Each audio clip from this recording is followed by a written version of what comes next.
Voilà, bonjour Gaston Kellman. Alors encore un nouveau livre, hein, Monsieur Vendredi encore Noël, toujours avec beaucoup d'humour. Et alors là, on a assisté vraiment à un débat, si je veux dire, entre Richard Bohringer. Vous le connaissiez déjà par ailleurs, j'imagine. Oui, bien sûr.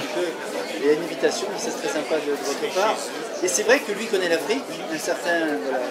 Et maintenant, il commence à reconnaître qu'il y a beaucoup de dictateurs et que c'est tellement nécessaire. Il n'a jamais dit, Richard n'a pas employé ce mot une seule fois. Il faudrait essayer de faire un livre là-dessus. Étudier le phénomène. Oui, pas de dictateur. Moi, je récuse totalement le mot dictateur. Non, non, non, il n'y a pas de tyrannie. Je vous assure que c'est des concepts qu'on emploie comme ça à l'emporte-pièce, mais il y a beaucoup de pays africains où le pays que je connais le mieux, les gens sont libres, les gens écrivent ce qu'ils veulent, les gens disent ce qu'ils veulent, les gens ont une ouverture. Il y a un problème aujourd'hui en Afrique, c'est que les oppositions sont très très faibles. Il y a même des pays où le président est sûr de gagner parce qu'il a des moyens pour constituer un parti politique alors que l'opposition n'en a pas les moyens. Alors je récuse totalement le mot dictature et tout cela et surtout cette capacité de l'Occident et de la France en particulier à donner des leçons sans respecter le fait que c'est un peuple qui va vers sa libération. Ce n'est pas de l'extérieur qui plaque sa libération à lui sur un peuple. Vous savez aussi bien que les intérêts sont énormes. La Chine, vous aviez peur autre jour qu'un président chinois devienne Camerounais. Moi je respecte la Chine qui respecte les peuples vers qui il va. Il ne va pas leur donner des leçons. Il fait des affaires, il n'y a aucun risque. Vous venez faire des affaires avec moi parce que vous me respectez. Ce n'est pas pour me dire, si tu es gentil, on fait des affaires, si tu n'es pas gentil. Et hier, c'était le discours totalement inverse.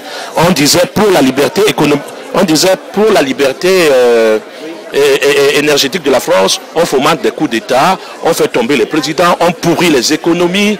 Aujourd'hui, on est gentil, on leur donne la démocratie. Mais pour qui on se prend? Et Hollande déclare, je suis le roi du Mali, par exemple, voilà. Accueilli avec beaucoup de sympathie.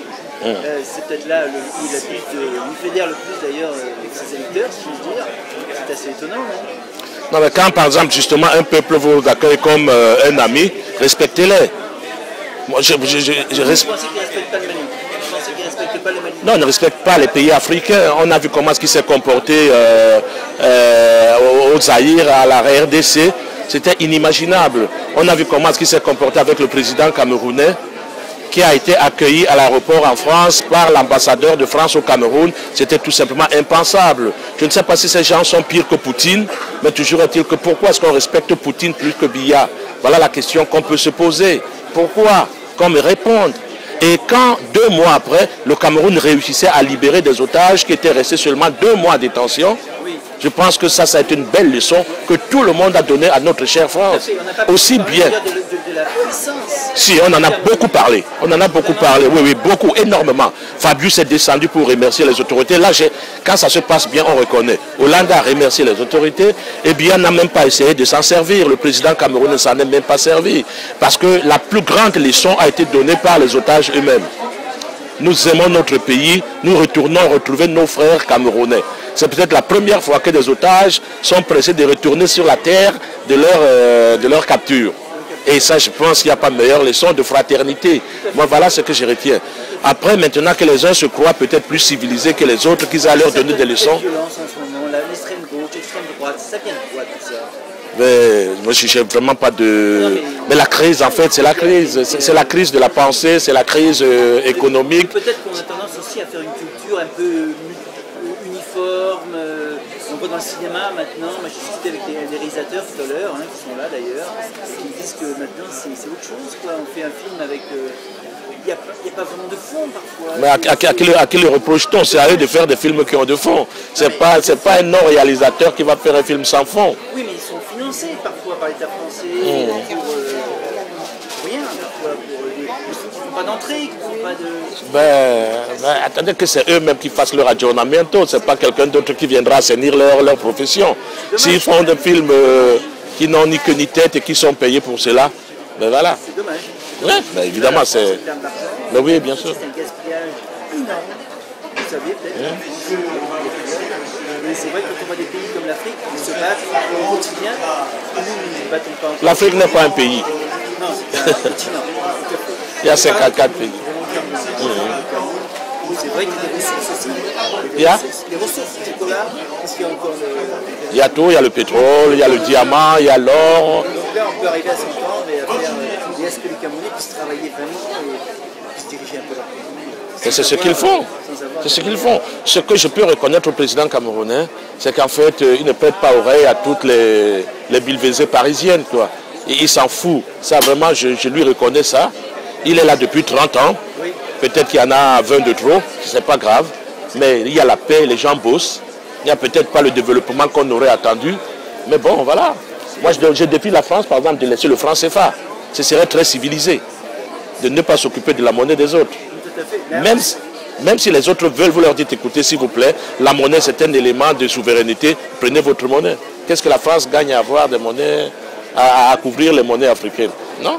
Tout à fait. Laissons les gens libres et surtout respectons les gens voilà. avec les autres. Voilà. Et c'est pas le message qui passe en ce moment, notamment par rapport à la Syrie, par rapport à tout ça. Voilà, il passera un jour. Hein. Moi, je crois à la force, et aux forces de la nature, de l'homme.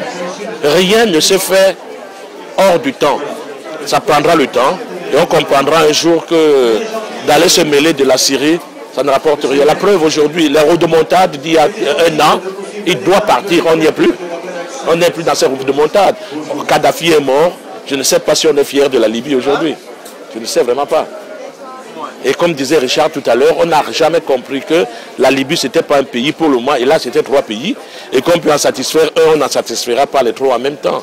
Et que quand un homme est là, qu'on le laisse et que sa succession se fasse naturellement et qu'elle apporte un petit avantage. Avec Ben Ali, les gens, les Tunisiens disent aujourd'hui, avec Ben Ali, c'était dur peut-être, mais on travaillait et il y avait la paix. Sans Ben Ali, on ne travaille pas, il y a l'islamisme, il n'y a plus de tourisme. Ben voilà ce qu'on a gagné. Parce qu'un pauvre enfant s'est brûlé, s'est immolé, ça veut dire que le président doit dégager. Non. En France, il y a des jeunes qui se sont immolés à Nantes dernièrement. Bon, évidemment, la France n'a rien à voir avec la Tunisie, c'est clair. Mais toujours est-il que la France, à l'époque, quand elle était dans la dimension de la Tunisie aujourd'hui, après une 50aine d'années d'indépendance, je ne sais pas si elle était mieux que ce que la Tunisie est aujourd'hui.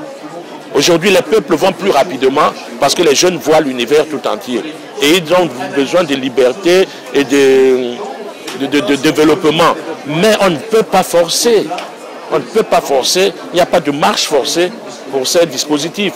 Ça suit un rythme qui peut satisfaire ou ne pas plaire, mais ça suit un rythme. Et qui est très rapide. Plus rapide que la France du XVIe siècle. Merci Gaston Guelman. Et alors, Monsieur Vendredi en Cornouailles, donc en Bretagne. Monsieur Vendredi, un personnage qu'on découvrira en lisant le livre. Tout à fait, merci Gaston. Voilà, merci Jean, parfait.